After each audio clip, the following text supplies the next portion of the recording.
아, 안녕하세요. 반갑습니다. 오늘 비가 온다 그래가지고 좀 걱정을 많이 했는데 오시는 게 불편할까봐 다행히 비는 오지 않아서 다행인 것 같아요. 지금 시간 퇴근 시간 끝나고 오신 거잖아요. 그래서 바쁘신 중에 이렇게 귀한 시간 내서 참석해 주셔서 다시 한번 감사드리고요. 혹시 휴가 내고 오신 분도 계세요? 다행히 귀한 휴가 쓰지 않으셨고.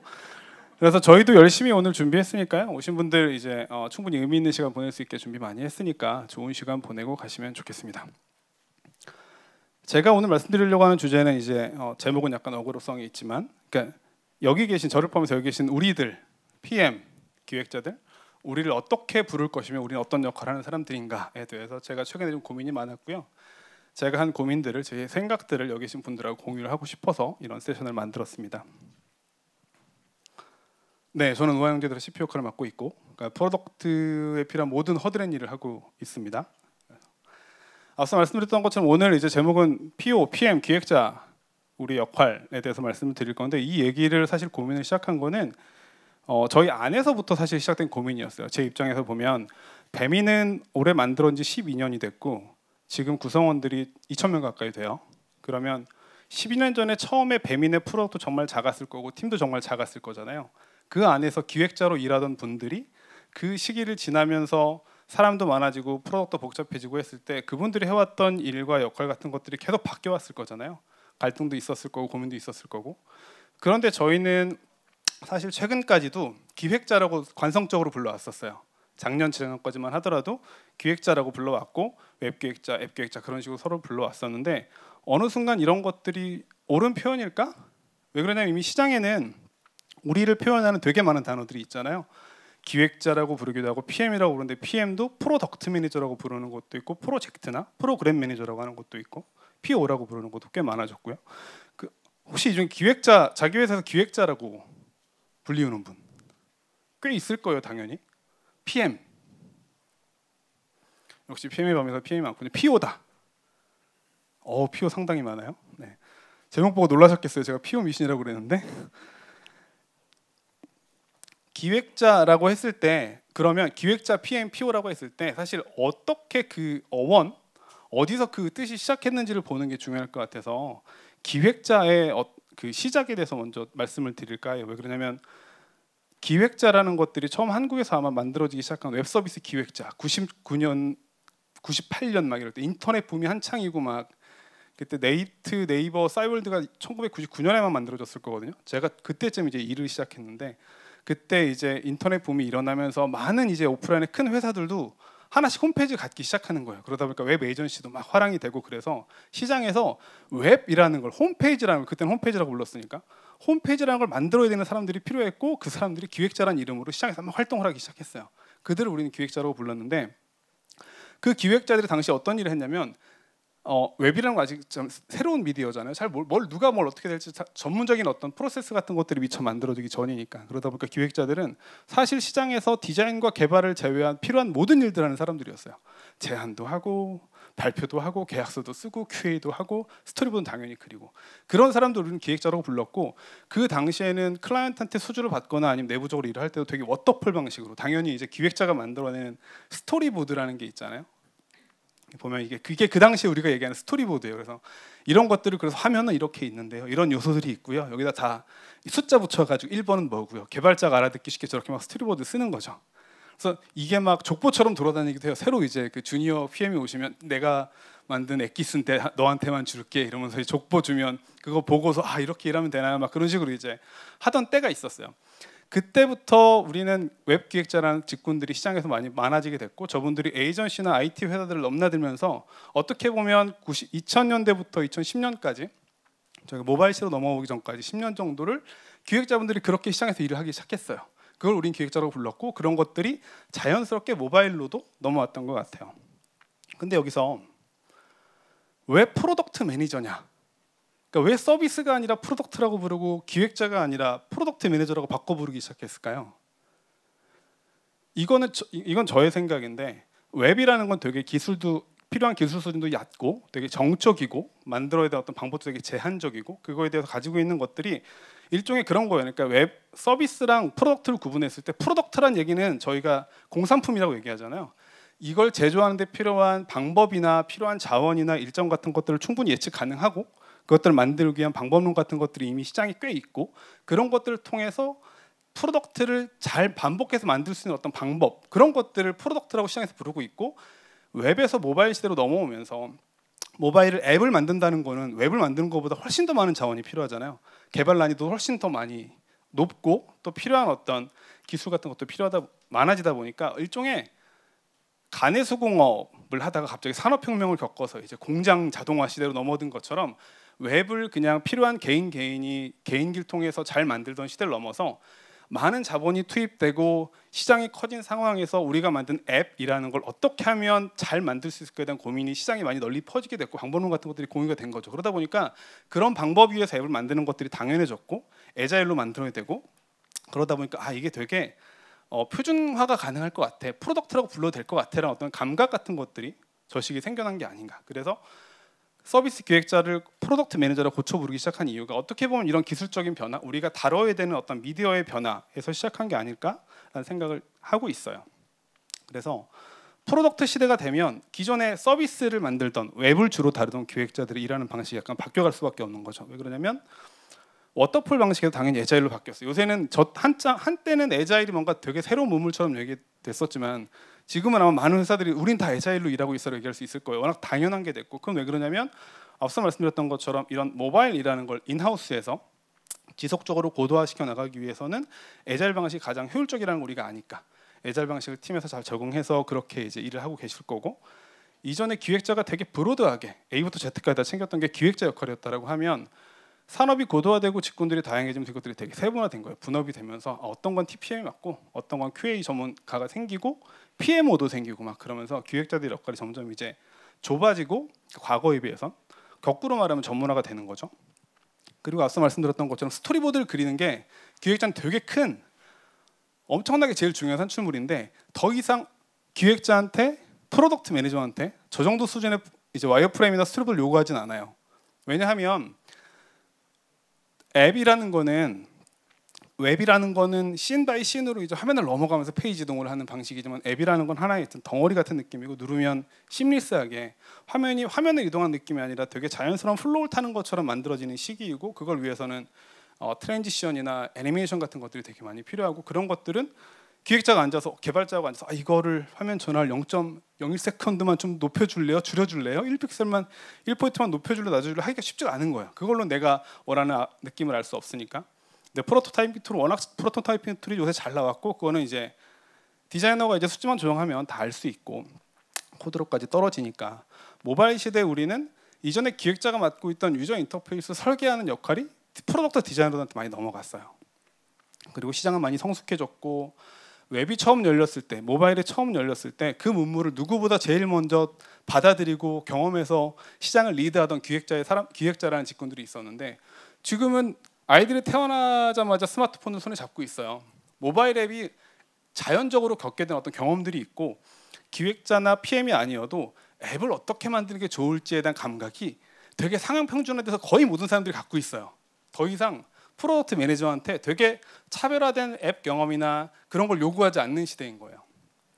게다가 산업 규모는 커지고 데이터도 고도화되고 하다 보니까 PM들한테 주어지는 역할이 과거의 기획자에서 연속적으로 봤을 때는 환경이 바뀌고 내가 만들어진 산출물이 달라지면서 기획자, PM한테 요구되었던 것도 크리에이티비티, 되게 나이스한 거 예쁘게 잘 만들어줘, 차별화된 걸 만들어줘가 아니라 어떻게 하면 좀 더 적은 자원으로 효과적으로 만들 수 있는지 알려줘, 관리를 좀 잘 해줄래?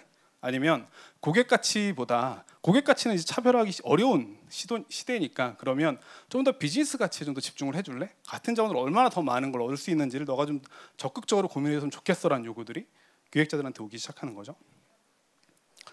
그래서 이건 PM을 정의하는 되게 유명한 다이어그램이니까 다들 한번 보셨을 거예요. 보면 PM들한테 요구되는 게 UX 테크 비즈니스라고 했을 때 이전의 기획자는 좀 더 UX 쪽에 많이 치중된 저거를 본인의 경쟁력으로 삼고 있던 사람들이었다라고 하면 웹보다 모바일 테크가 훨씬 더 뎁스가 있다 보니까 테크에 대한 지식이 지금 PM은 훨씬 더 기술 감각이 있어야 되고 내가 다루는 앱이나 요즘 시대 웹은 또 옛날 웹보다 훨씬 동적이고 또 복잡하잖아요. 웹 기술뿐만 아니라 앱 기술 같은 것들을 잘 이해하고 있어야 되고 무엇보다 최근에 많이 요구받고 있는 게 가장 아래쪽에는 비즈니스인 것 같아요. 어떻게 비즈니스 밸류를 프로덕트 통해서 만들지에 대해서 프로덕트한테 많이 요구받고 있는 시대이다. 이것도 몇 년 전 다이어그램에서 아마 요새는 여기에다가 플러스해서 데이터 정도를 더하는 게 좋을 것 같아요. 데이터 감각이라는 거는 요즘 PM들한테 많이 요구되고 있는 거니까. 근데 개인적으로는 저는 이 그림을 좋아하는데, 이게 PM의 역할이라고 했을 때 왼쪽에 있는 게 현재 상황이고 오른쪽에 있는 게 이제 만들어야 되는 거라고 하면, 왼쪽에 여러 가지 문제 상황들에 대해서 아이디어들을 가지고 저렇게 시장에 임팩트 있는 걸 만드는 게 PM의 역할이라고 했을 때, 제가 여기서 가장 인상적으로 느껴지는 건 뭐냐면, 가장 위에 있는 아웃풋을 미니마이즈 한다는 거거든요. 왜 그러냐면, 모든 기획자분들, PM들은 공감하시겠지만 우리한테는 항상 시간이 부족하고 예산은 더 적고 개발자는 항상 모자라고, 한정된 자원에서 내가 무언가를 만들어야 되고 과제를 딜리버해야 되고 일정을 수립을 해야 되잖아요. 그러면 결국 PM의 역량과 전문성이라는 건 어떻게 하면 가장 최소의 자원으로 최대 임팩트를 만들 수 있을지를 고민하는 거. 사실 그렇기 때문에 우리가 과제 우선순위를 결정하는 거고 고민하는 거거든요. 왜 그러면 한정된 자원을 어디에 써야 아까 얘기했던 비즈니스 임팩트를 만들고 프로덕트 임팩트를 만들지를 알 수 있으니까. 그게 어떻게 보면 PM이 지금 가장 본질적으로 고민이 된 역할이 아닐까라는 생각이 들고, 그래서 저는 이 그림을 좋아해요. 그래서 배민에서는 기획자 대신에 PM이라고 바꿔 부르기 시작했어요. 공식적으로 HR과도 협의를 하고, 또 저희 사내에 있는 그 직군에 기존의 기획자로 분류됐던 직군분들하고 되게 많은 어떤 대화와 토론 같은 것들 하면서, 우리는 어떤 일을 하는 사람이지? 당신은 어떤 일을 하고 있나요? 설문도 하고 통계도 내보고 어떻게 분류를 희망하나요? 당신은 PM에 대해서 어떻게 이해하고 있고, HR 입장에서는 PM과 서비스 기획자를 어떻게 이제 다르게 얘기해야 되는지 그분들한테 설득을 해야 될 것도 있고, 그분들이 공감을 해주는 것도 있고, 이렇게 바꿔부리는 게 사실은 필요 없을 수도 있어요. 기획자나 PM이나 다 비슷비슷한 건데 그걸 굳이 바꿔 불러야 돼? 기획자를 계속 부르면 되지라고 생각할 수도 있는데, 저는 그 생각이 드는 거니까는 어떻게 부르느냐에 따라서 일이 정해지는 느낌인 거잖아요. 기획자라고 얘기했을 때, 왜 기획자라고 전통적으로 시장에 있는 컨센서스가 있다 보니까, 기획자라고 하면 내가 아직 UL 좀 더 신경 써야 될 것 같고, 아직 유저 고민을 훨씬 더 많이 해야 될 것 같고, 비즈니스 얘기하기엔 내가 좀 그런 것 같고, 그리고 또 하나는 뭐랄까, 저희가 기획자라고 부르고 있는데, 우영에서 만약 채용 공고 같은 걸 낼 때도 기획자 뽑아요라고 하고 있는데, 시장에서 나는 PM인데 여기는 기획자를 뽑네?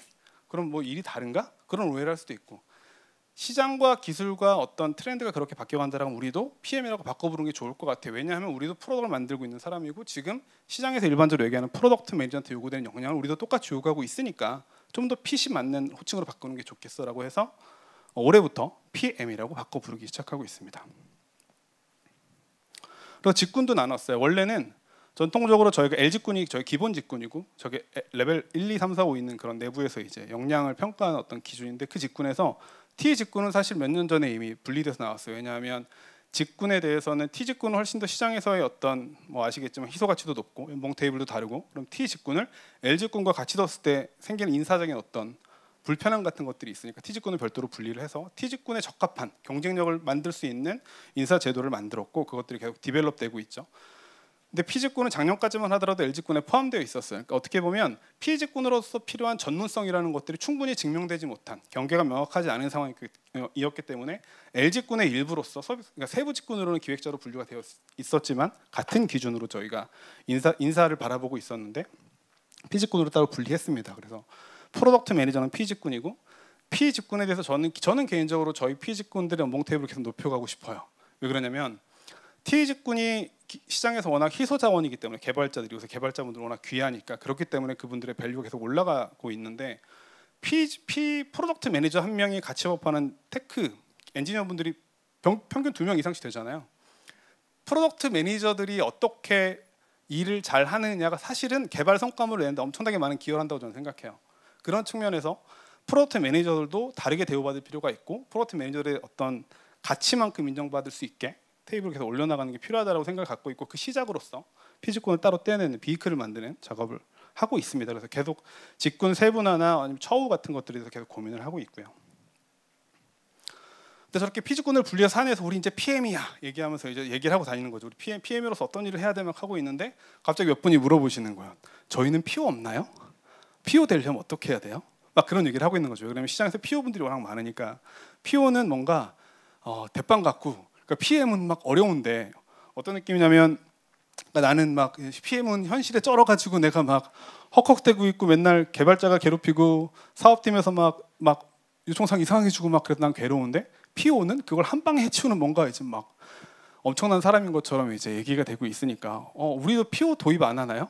PM하고 PO는 뭐가 달라요? 같은 질문들이 안에서 막 생겨나는 거예요. 그러다 보니까 제 입장에서는 이제 저희 프로덕트를 대표해서 저희 조직이나 이제 프로덕트를 이제 고민하는 대표해서 고민하는 사람으로서 우리 조직원들이 이런 고민을 왜 하고 있지? 어떻게 하면 이걸들을 클리어파이 해줄 수 있을까에 대한 고민들을 할 수밖에 없었던 거고.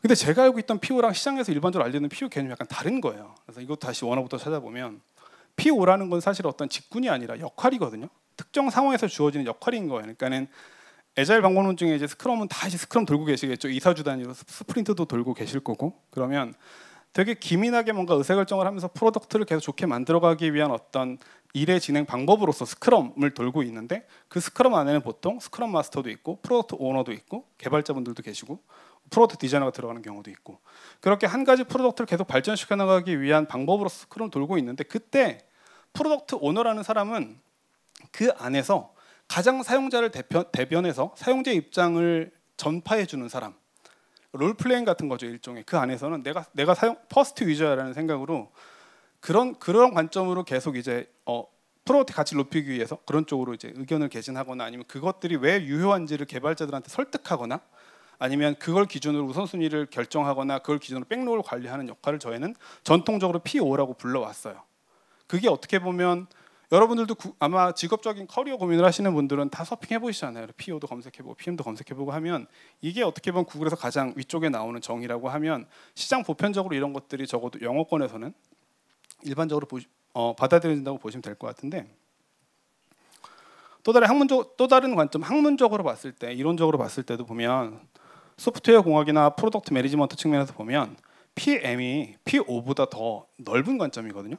그러니까는 보시면 PM은 전체적이고 장기적인 관점에서 제품에 대한 큰 그림을 그리는 사람, 제품의 비전을 제시하고 고객을 이해하기 위해서 노력하고 프로덕트 로드맵을 만드는 사람이라는 거를 PM이라고 부르고 여기를 보면 내가 프로덕트를 관리하고 있는 사람으로서의 어떤 직군성 같은 것들이 느껴지는데 오른쪽에 프로덕트 오너 보시면 프로덕트 매니저에 비해서는 상대적으로 작은 디테일 왜냐하면 스크럼 단위 내에서 유효한 역할이라고 하면 훨씬 더 디테일한 부분에 집중해야 돼. 어떻게 하면 2주 4주 내에 가장 효과적인 어떤 결과물을 딜리버할 수 있을까에 대한 고민을 하는 사람이다 보니까 비전을 만들기보다는 저 비전을 달성하기 위해서 어떻게 그런 우선순위를 가지고 백로그를 만들어가는 게 좋을지를 고민하는 사람 아니면 스크럼 팀 내에서 아까 말씀드렸던 것처럼 고객을 대변하는 사람처럼 정의가 되어 있는 게 학문적 측면에서 이렇게 정의가 되어 있어요. 보시면 뭔가 이상하죠. 내가 알고 있는 PO랑 약간 다른데?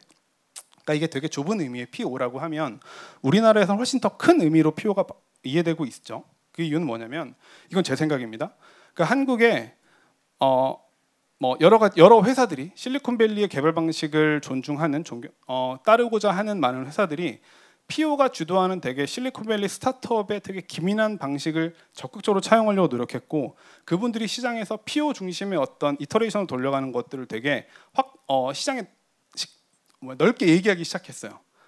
PO는 이런 역할을 하는 사람이고 우리는 PO 중심의 회사이고 왜냐하면 그분들이 결과적으로 팀을 계속 키워나가려면 훨씬 더 많은 사람들이 필요하고 우리가 어떻게 일을 하는 회사인지를 계속 잘 알려야 되기 때문에 테크 브랜딩 측면에서 우리가 어떻게 일하고 있는지 PO 중심으로 많은 이제 그 홍보 같은 것들을 한 거죠. 그런 것들이 그들의 성공적인 실적과 맞아떨어지면서 PO가 되게 중요한 역할을 하는 사람이고 PO 중심으로 뭔가 프로덕트를 개선시켜 나가야 저들만큼 성장할 수 있겠구나라는 생각들이 좀 많이 생기기 시작한 거죠.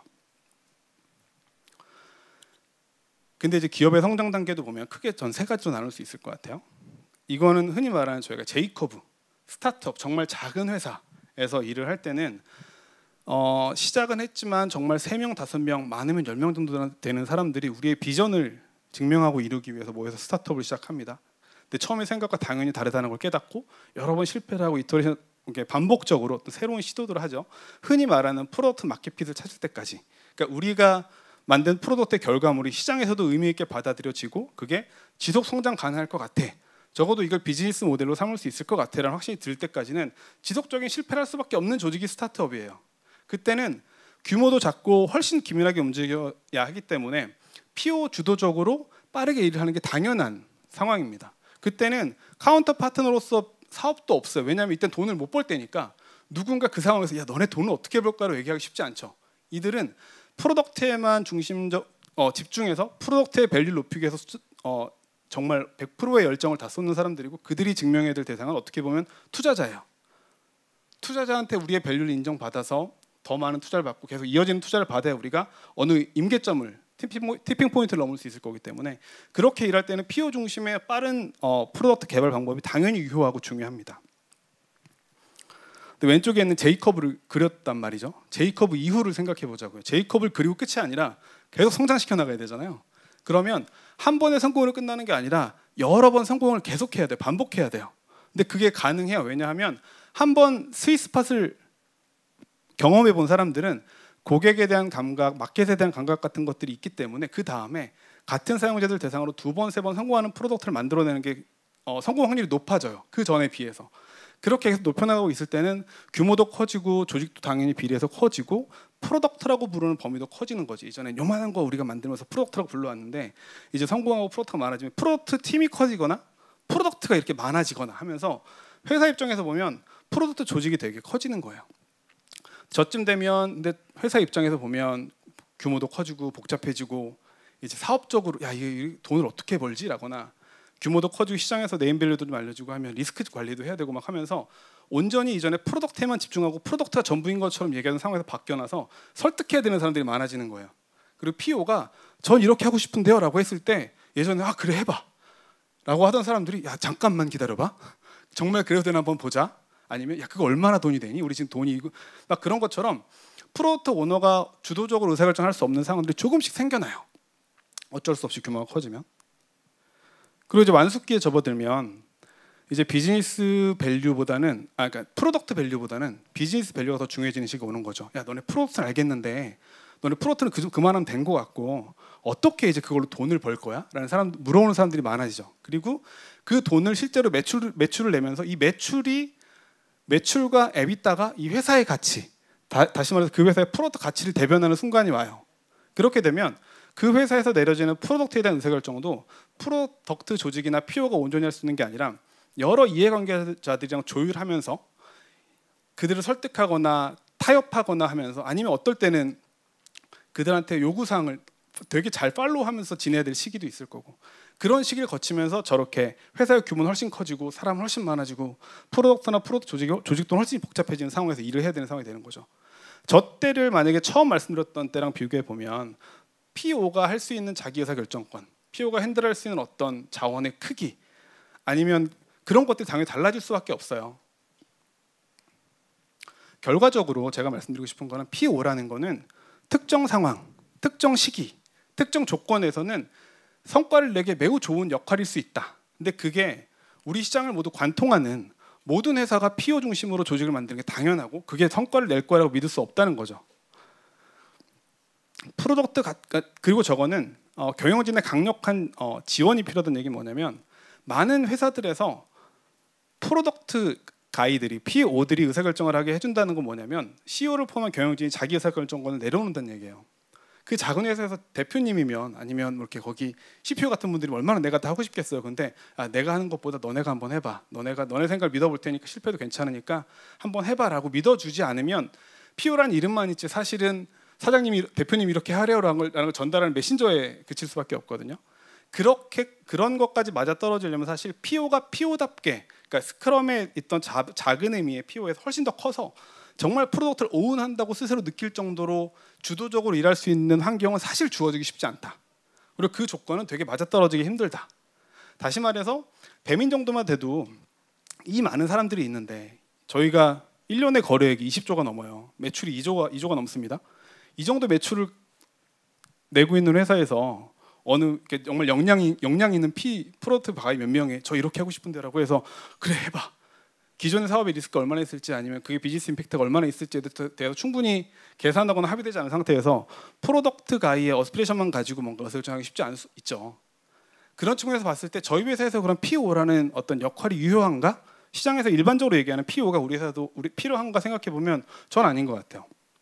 물론 그런 상황이 있을 수 있겠죠. 저희도 신사업이라는 거 하니까 되게 작게 돌아가는 어떤 그런 걸 당연히 PO라고 저희가 부를 수 있어요. 근데 저는 이 오너라는 표현이 주는 그 불편함 같은 것들이 저는 있거든요. 왜 그러냐면 오운한다는 게 사실 영어권에서 오운은 한국에서 얘기하는 소유권하고 약간 뉘앙스가 달라요. 저도 영어를 잘하는 사람은 아니지만 그러니까 영어권에서 오운은 공동 소유라는 개념이 포함되어 있어요. 왜 그러냐면 서부 개척 시대나 영국 대영 제국들을 포함해서 어떤 것들을 우리가 오운했어라는 거는 그걸 공동의 n분의 1처럼 나눠 갖는 너도 오운하고 있고 나도 오운하고 있고 우리 모두 오운하고 있는 거지. 그런 느낌이 포함되어 있는데 한국은 소유권 하면 내가 100% 가져야 되는 거잖아요. 한국이라는 자원이 척박한 이런 나라에서 살아온 우리들은 내 거 남의 거의 구분이 명확해야 되잖아요. 그런 측면에 내가 프로토 오너라고 나를 부르고 있는데 사람들이 내가 오너하지 않고 있어 라고 하면 얼마나 괴롭겠어요. 난 오너 맞나? 오너래매. 그리고 거기서 오는 어떤 동기부여가 깎이는 부분도 있을 거고 또 나는 오너처럼 정말 행동해야겠어라고 막 이제 열심히 하다가 아무도 나를 오너라고만 프로토 오너라고만 부르지 오너처럼 대해주지 않으니까 혼자 이제 번아웃 되기도 하고 막 그런 상황들이 생겨요. 그래서 저는 프로토 오너가 충분히 유효한 레이블일 수는 있겠지만 그게 범용적으로 모든 상황에 쓰이기에는 적어도 한국적인 특성에서는 그런 것들이 효과적으로 워킹하지 않는 상황들이 있을 것 같다. 그럼 우리가 굳이 그걸 PO라고 불러야 되나? 다른 표현들도 많을 텐데 PM이라고 불러도 될 거고 다른 대체 표현이 있는데 굳이 PO를 쓸 필요 없을 것 같다는 생각을 저희는 했어요. 그래서 배미는 앞서 말씀드렸던 것처럼 기존의 기획자라고 불렀던 직군들을 PM이라고 정정해서 부르고 있습니다. 이런 것들 그냥 바꿔 부르자라고 끝나는 게 아니라 알고 보니까 되게 고칠 게 많더라고요. HR의 모든 시스템부터 해서 막 정책부터 막 계약서부터 뜯어고치고 되게 많아요. 하지만 그 과정 중에 있어요. 왜 그러냐면 우리는 우리 스스로를 PM이라고 부르는 게 옳다고 생각했으니까. 근데 옆에 스트라이크 친 것처럼 PO라고는 부르지 않기로 했어요. 우리 회사에 PO는 없어.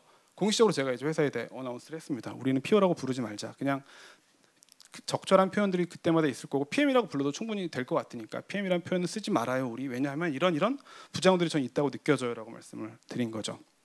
이게 처음에 시작했던 기획자, PM, PO라는 개념들을 배미는 어떻게 이해하고 있고 어떻게 그런 것들을 소화해내고 있는지에 대해서 제가 오늘 말씀을 드렸습니다. 그래서 부제로 돌아가면 파란색 옆집이 있었잖아요. 그러니까 PM, PO라는 그 단어 의미 그게 정의한 어떤 뭐랄까 그 방법론 아니면 역할 같은 것들에 저는 저희 스스로 너무 매몰되지 않았으면 좋겠어요. 그러니까는 전통적인 PM 슈퍼맨도 없고요. PM이 PM으로서 역할을 할 수 있는 정말 퍼펙트한 환경도 없을 거예요. 근데 100개 회사가 있으면 100명의 PM이 있고 그들이 처한 상황들은 다 달라요. 비즈니스도 다르고 조직도 다르고 내 옆에 있는 동료들도 다르다는 거죠. 그런 상황에서 PM으로서 내가 어떻게 일을 해야 되는지에 대해서는 내 주변을 먼저 바라보고 내가 어떻게 나답게 PM으로서 일할 수 있을까가 훨씬 더 중요한 거지. 책에서 본 아니면 누가 우린 이렇게 일하고 있어 떠드는 PM, PO를 저걸 우리 회사에서 가져서 나도 저렇게 해봐야지 라고 얘기하면서 주변에다가 저 PO 될래요. PO는 이렇게 일한 대로 얘기하는 것보다는 앞서 말씀드린 것처럼 나에 집중하는 거, 내 주변에 집중하는 거. 그래서 내가 PM으로서 성과를 내기 위한 나만의 방법들이 다 있을 거다. 옆집에 파랑새는 없으니까 파랑새를 쫓아다니는 시간에 좀 더 우리 집에 있는 새를 돌보는 게 더 좋지 않을까라는 생각이 들고요. 제 발표는 여기서 마치겠습니다. 고맙습니다.